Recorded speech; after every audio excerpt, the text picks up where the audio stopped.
तो hello students, आज हम लोग पढ़ने वाले हैं क्लास 12th फिजिक्स का जो पहला यूनिट है इलेक्ट्रोस्टैटिक्स, उसका पहला chapter electric charges and fields. तो चलिए अब इस चैप्टर को शुरू करते हैं और इस बात को ध्यान रखें कि ये पहला चैप्टर है और मैं आपको सिर्फ वही डाटा दूंगा जो कि ज़रूरी है और ज़्यादा टाइम वेस्ट नहीं करूँगा। तो चलिए इस क्लास को शुरू करते हैं। इस चैप्टर को समझने के लिए सबसे पहले आपको इसकी बेसिक समझनी होगी, चार्ज। मैं धीरे धीरे आपको पढ़ाऊंगा और जो चीज़ आपको समझ में ना आए आप कमेंट सेक्शन में पूछ सकते हैं, मैं उसका आंसर देने की कोशिश करूंगा। पहले मैं आपको चार्ज के बारे में बता देता हूं और उसके बारे में समझा देता हूं, उसके बाद उसके डेफिनेशन वगैरह लिखेंगे, ठीक है। तो आपको पता है चार्ज मेनली तीन तरह के होते हैं। एक होता है नेगेटिव चार्ज, एक होता है पॉजिटिव चार्ज, एक होता है न्यूट्रल चार्ज, मतलब जिसके अंदर कोई चार्ज नहीं होता, न्यूट्रल चार्ज। और आपको ये भी पता होनी चाहिए कि जो नेगेटिव चार्ज वाले एंटिटीज़ होती हैं हम उनको इलेक्ट्रॉन्स कहते हैं। देखिए हम पूरी तरह से बेसिक से चलते हैं, ठीक है। जो नेगेटिव चार्ज वाले एलिमेंट्स हैं या फिर एंटिटीज़ हैं उनको हम इलेक्ट्रॉन्स कहते हैं, और जो पॉजिटिव चार्ज वाले एंटिटीज़ हैं हम उनको प्रोटॉन्स कहते हैं। जो न्यूट्रल चार्ज वाले एंटिटीज़ होते हैं हम उनको न्यूट्रॉन कहते हैं और इनके अंदर कोई चार्जेस नहीं होता। और ओवरऑल इनको मिलाकर एक ऑब्जेक्ट बनता है जिसके बारे में मैं आपको अभी बाद में बताऊंगा, वरना आपको समझ में नहीं आएगा। रुको, पहले मैं आपको एक बात में बताता हूँ। तो आपको पता चल गया कि नेगेटिव, पॉजिटिव और न्यूट्रल तीन चार्जेस होते हैं और उनके बारे में बता दिया। तो मेनली हम इस चैप्टर में इलेक्ट्रॉन्स के बारे में पढ़ेंगे जो कि नेगेटिवली चार्ज है। ये तीनों ही चार्जेस हैं, लेकिन मेनली हम इस चैप्टर में सिर्फ नेगेटिव चार्ज के बारे में पढ़ेंगे। तो चलिए अब मैं इसका डेफिनेशन लिख देता हूँ। तो मैंने यहाँ पर इसके डेफिनेशन लिख दिए हैं। तो इसका डेफिनेशन है कि electric charge is an intrinsic property of elementary particles like electrons, protons etcetera. तो इसका मतलब होता है कि जो इलेक्ट्रिक चार्ज है, या फिर आप उसे केवल चार्ज भी बोल सकते हो, is an intrinsic property. Intrinsic का मतलब होता है बिलोंगिंग टू इट, यानी कि इसी से बना हुआ या फिर इसी को बिलोंग करना, उसको कहते हैं intrinsic property of elementary particles like electrons, protons etcetera. यानी कि इलेक्ट्रिक चार्ज, जो इलेक्ट्रॉन्स, प्रोटॉन्स वगैरह होते हैं, इसी से बना हुआ एक प्रॉपर्टी है। आगे जाकर इसके बारे में आपको ज़्यादा डिटेल्स में समझ में आ जाएगा, वरना आप बस अभी के लिए इतना याद रखो कि इलेक्ट्रिक चार्ज जो है, इलेक्ट्रॉन्स, प्रोटॉन्स वगैरह जो चार्ज हैं, इसका इंट्रिंसिक प्रॉपर्टी है, यानी कि इसी से बिलोंग किया हुआ प्रॉपर्टी है। तो अब चार्ज के बारे में हम जितना पढ़ना था पढ़ चुके हैं। अब चलते हैं प्रॉपर्टीज ऑफ चार्ज के बारे में। तो मैंने यहाँ पर लिख दिया है properties of charges. So properties of charges यानी कि चार्ज की प्रॉपर्टी पढ़ने से पहले मैं आपको कुछ बेसिक बातें बता देता हूँ जो कि जानना ज़रूरी है। आपको शायद पता होगा कि जो लाइक चार्जेस होते हैं वो एक दूसरे को रिपेल करते हैं, यानी कि जो नेगेटिव और नेगेटिव चार्जेस होते हैं वो एक दूसरे को रिपेल करते हैं। जो positive and another positive charge होता है वो एक दूसरे को रिपेल करते हैं, लेकिन जो पॉजिटिव और नेगेटिव चार्ज होता है वो एक दूसरे को रिपेल नहीं करते, वो अट्रैक्ट करते हैं, क्योंकि ये अनलाइक चार्जेस हैं, ये एक दूसरे को अट्रैक्ट करते हैं। और आप बस ये बात जान लो, मैं आपको इसके बारे में बाद में डिटेल्स में पढ़ाऊँगा जब आएगा कूलॉम्स लॉ। लेकिन अभी आप बस जान लो, ये अगर एक बॉडी है, ये एक और बॉडी है, लेट सपोज इसके अंदर एक चार्ज है, तो आप पहले ये बताओ कि एक बॉडी चार्ज कैसे हो सकती है। एक बॉडी मेनली दो तरह से चार्ज हो सकती है, इधर उसमें से इलेक्ट्रॉन जाएगा या तो उसमें इलेक्ट्रॉन्स आएंगे। अगर उसमें इलेक्ट्रॉन्स आएंगे तो वो नेगेटिवली चार्ज हो जाएगा, क्योंकि इलेक्ट्रॉन खुद नेगेटिवली चार्ज बॉडी है। तो अगर इसमें से इलेक्ट्रॉन जाएगा तो ये पॉजिटिवली चार्ज बॉडी हो जाएगा, क्योंकि इलेक्ट्रॉन नेगेटिवली चार्ज पार्टिकल है। और ये चला गया तो इसमें ऑब्वियसली पॉजिटिव चार्ज आ जाएगा। एक और बात जो आपको ध्यान में रखना होगा कि लेट ये एक बॉडी है, इसमें इलेक्ट्रॉन एंटर करता है। आपको पता होगा कि इलेक्ट्रॉन का चार्ज होता है 1.6 इंटू 10⁻⁻19 कूलम, और इसका चार्ज होता है 9.1 इंटू 10⁻31 kg। आपको इसके बारे में पता होगा पहले से ही। तो अगर एक इलेक्ट्रॉन एक बॉडी के अंदर गया तो वो बॉडी चार्ज हो गई, वो नेगेटिवली चार्ज हो गई। तो इसके अंदर जो नेगेटिव चार्ज था वो इसके अंदर गया, और इलेक्ट्रॉन का जो मास है वो भी इसके अंदर जाएगा, क्योंकि इलेक्ट्रॉन खुद अगर इसके अंदर गया तो इसका चार्ज मास जो भी होगा इसके अंदर जाएगा। तो इस बॉडी का मास थोड़ा सा बढ़ जाएगा। इसके बॉडी का जो इनिशियल मास होगा वो थोड़ा सा इसके बाद इलेक्ट्रॉन जाने के बाद थोड़ा सा बढ़ जाएगा, ज़्यादा नहीं। मेक श्योर, देखो आप देख सकते हैं ये 10⁻³ kg है, यानी कि कितना ज़्यादा कम, 0.0000 ऐसे करके 91 आएगा कहीं पर। तो ये बहुत ज़्यादा छोटा अमाउंट है, लेकिन बढ़ेगा, जितना भी हो बढ़ेगा ज़रूर। तो इसी तरह से अगर एक बॉडी में से इलेक्ट्रॉन चला जाता है तो ये बॉडी पॉजिटिवली चार्ज पार्टिकल बन जाएगा। तो इसमें से इलेक्ट्रॉन का जो वेट था, मास था, वो निकल जाएगा, तो ये बॉडी थोड़ी सी हल्की हो जाएगी। तो ये बात आपको पता होना चाहिए। अब चलते हैं हम प्रॉपर्टीज़ ऑफ चार्जेस की ओर। तो हम फिर से आ चुके हैं प्रॉपर्टीज़ ऑफ चार्जेस पर। तो इसका पहला जो प्रॉपर्टी है वो है कंजर्वेशन ऑफ चार्ज, जो कि आपको शायद पहले से ही पता होगा कि charges can neither be created and nor be destroyed, it can be only transferred from one body to another. यानी कि चार्जेस कब ना तो क्रिएट हो सकते हैं, यानी कि ना तो बनाए जा सकते हैं, या तो वो डिस्ट्रॉय हो सकते हैं, यानी कि वो ना तो उसे नष्ट किया जा सकता है, वो सिर्फ एक बॉडी से दूसरे बॉडी में ट्रांसफ़र होते हैं। ना तो उसे क्रिएट किया जा सकता है, ना तो उसे डिस्ट्रॉय किया जा सकता है, वो सिर्फ एक बॉडी से दूसरे बॉडी में ट्रांसफ़र होता है। यही होता है कंजर्वेशन ऑफ चार्ज। और इस प्रॉपर्टी पर जो क्यू नेट होता है, यानी कि टोटल चार्ज जो होता है वो कांस्टेंट रहता है।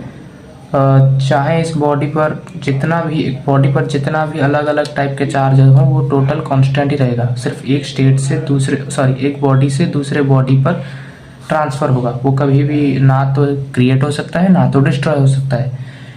तो ये हमें कहता है कंजर्वेशन ऑफ चार्ज। तो चलते हैं दूसरी प्रॉपर्टी पर। उसके बाद जो हमारी दूसरी प्रॉपर्टी आती है वो है क्वांटाइजेशन ऑफ चार्ज, जिसको हम डिस्क्रीट नेचर ऑफ चार्ज भी बोल सकते हैं, यानी कि इसका दूसरा नाम है। बस आपको तो ये बात आपको याद रखनी है। तो ये प्रॉपर्टी क्या कहता है कि charge in a body is produced due to excess और डेफिशिएंसी ऑफ इलेक्ट्रॉन। मतलब एक बॉडी में चार्ज कैसे प्रोड्यूस हो सकता है, आइदर उस बॉडी में इलेक्ट्रॉन की एक्सेसिटी हो जाए या तो डेफिशिएंसी हो जाए, जो कि मैंने आपको पहले भी बता दिया है कि अगर एक बॉडी में इलेक्ट्रॉन जाएगा तो बॉडी चार्ज होगी, अगर उसमें से इलेक्ट्रॉन निकलेगा तो भी वो बॉडी चार्ज होगी। बस फर्क इतना है कि वो बॉडी नेगेटिवली चार्ज होगा और पॉजिटिवली चार्ज हो जाएगा। सो electron can not be divided into further smaller parts. तो वैसे तो अभी तक इलेक्ट्रॉन्स के फर्दर पार्ट्स आ चुके हैं, तो आपको पता होगा कि इलेक्ट्रॉन के भी पार्ट्स आ चुके हैं, लेकिन वो आपके सिलेबस में नहीं है। आपके सिलेबस में बस इतना है कि electrons can not be divided into further parts. So charge on a body is an integral multiple of the charge on an electron. यानी कि एक बॉडी पे चार्ज कितना है वो इलेक्ट्रॉन का इंटीग्रल मल्टीपल होगा। तो ये बात आपको थोड़ी सी समझ में नहीं आ सकती है, तो मैं आपको बता देता हूँ, इसके जस्ट बाद बता दूंगा। आप ये फॉर्मूला है, इसको याद रखना है। Mathematically it is described as Q is equal to +-n into E। ये फार्मूला है जो कि जहाँ पर n होता है 1 to n, कुछ भी हो सकता है। और इलेक्ट्रॉन का चार्ज तो आपको पता ही होगा 1.6 × 10⁻19 कूलम, और n कुछ भी हो सकता है, Q चार्ज है। तो एक बॉडी में कितना चार्ज है वो डिटरमाइन हो सकता है n इंटू E से। तो अब मैं आपको इस सेंटेंस के बारे में समझाता हूँ।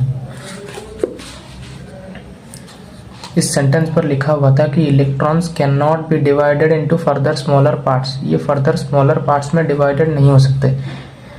तो एक बॉडी लेट्स सपोज इसके अंदर कितना चार्ज है, हमसे कोई क्वेश्चन करेगा इसमें कितना चार्ज है, तो हम फॉर एग्जांपल आप बस इतना समझो कि हम इसको ये बोल सकते हैं कि इसमें 3 इलेक्ट्रॉन्स हैं या फिर नहीं है। 4 इलेक्ट्रॉन्स इसमें है तो ये बॉडी चार्ज है, या फिर फॉर एग्जांपल इसमें 4 इलेक्ट्रॉन नहीं है तो ये बॉडी पॉजिटिवली चार्ज। लेकिन कभी नहीं बोल सकते कि इसमें हाफ इलेक्ट्रॉन्स हैं। समझ रहे हो ना। The charge on a body क्या लिखा है आप देख सकते हैं। So charge on a body is an integral multiple of the charge of an electron. तो इलेक्ट्रॉन का जो इंटीग्रल मल्टीपल होता है, इलेक्ट्रॉन मतलब ना तो डेसिमल में आ सकता है ना तो वो फ्रैक्शन में आ सकता है। इलेक्ट्रॉन्स का जो इंटीग्रल मल्टीपल होते हैं सिर्फ वही चार्ज में कन्वर्ट हो सकता है। तो हम ये कह सकते हैं कि एक बॉडी में कितना चार्ज है, 3 electron, 4 electron, 1000 electron, 1002 electron for example. लेकिन कभी भी 1.6 इलेक्ट्रॉन नहीं बोल सकते क्योंकि ये डेसिमल और फ्रैक्शन में एग्जिस्ट नहीं करता है। तो एक बॉडी में कितना चार्ज है किस पर डिपेंड करता है कि इसके अंदर कितने इलेक्ट्रॉन की एक्सेसिटी है या तो डेफिशिएंसी है, और वो जो कितने इलेक्ट्रॉन्स है वो कितने का जो एग्जाम्पल है वो इंटीग्रल मल्टीपल होगा, कभी भी फ्रैक्शन या डेसिमल नहीं होगा।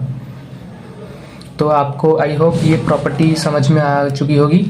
तो अब चलते हैं तीसरी प्रॉपर्टी पर। तो हमारी जो तीसरी प्रॉपर्टी है वो है इनवेरिएंस नेचर ऑफ चार्ज, यानी कि चार्ज का इनवेरिएंस नेचर। इसके नाम से ही पता चल रहा है कि ये कहीं पर वैरी नहीं करेगा। तो चलिए इसके बारे में समझते हैं। Charge remains unaffected bye motion, that means charge is independent of velocity of object. एक ऑब्जेक्ट अगर रेस्ट में हो या तो मोशन में हो, उसके चार्ज पर कोई फर्क नहीं पड़ता।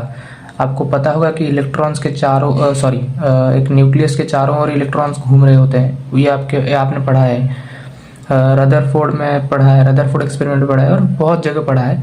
तो क्या उसके चार्ज में कोई फ़र्क पड़ता है? तो एक बॉडी की चार्ज के अंदर ये फ़र्क नहीं पड़ता कि वो मोशन में है या रेस्ट में है।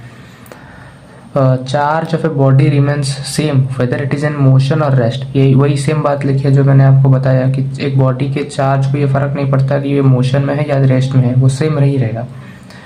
It is true with velocity, ये वेलोसिटी के साथ तो ट्रू है बट नॉट फॉर मास, ये मास के साथ ट्रू नहीं है।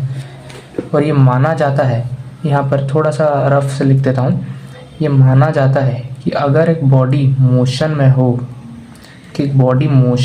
तो उसकी मास थोड़ी सी डिक्रीज हो जाएगी, थोड़ी सी, ज़्यादा बिल्कुल भी नहीं, थोड़ी सी।